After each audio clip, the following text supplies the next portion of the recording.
So let's take a look at the empirical formula and determine the empirical formula for the data collected previously in the video. Our empty crucible had this mass, 49.042 grams. With magnesium oxide, after the magnesium metal was burned in the presence of oxygen, compounded crucible, 49.376 grams. The magnesium was 0.201 grams. And then to determine the amount of oxygen, we subtract the empty crucible mass and the magnesium mass from the crucible with magnesium oxide. Because think about it, this mass is crucible, magnesium, and oxygen. If we take away from this the crucible and the magnesium, by subtraction, we get our oxygen mass, which is 0.113 grams. And again, that's the mass of oxygen that was added to the magnesium during the reaction. The magnesium was being burnt in the crucible over the Bunsen burner. So empirical formula then, step one, we have our amounts. We have our mass in grams. Each of these masses we convert to moles.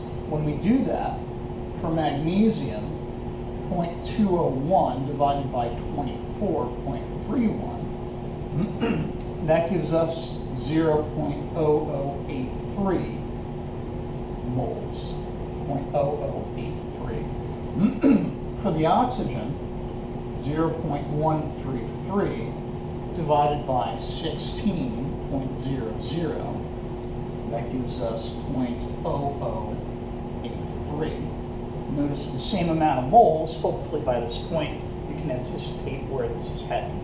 Now these masses, this is the average atomic mass of each element from the periodic table.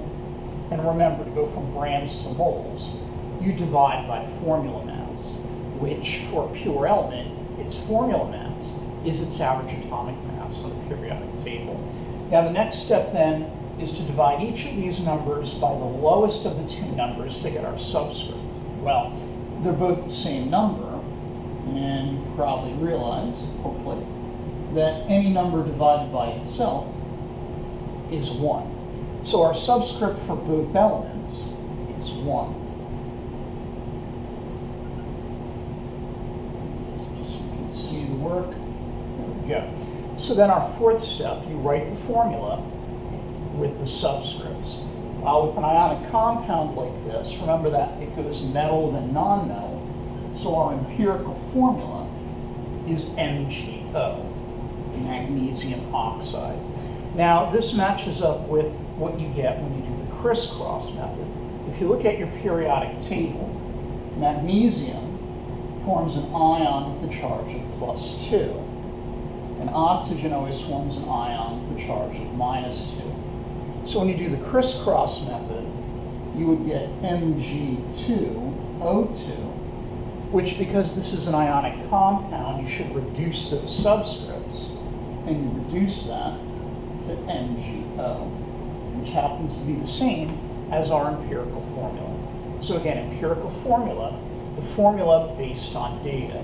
Figure out your masses, convert them to moles, divide each mole amount by the lowest of the mole amounts, and then those numbers use as your subscripts in the equation.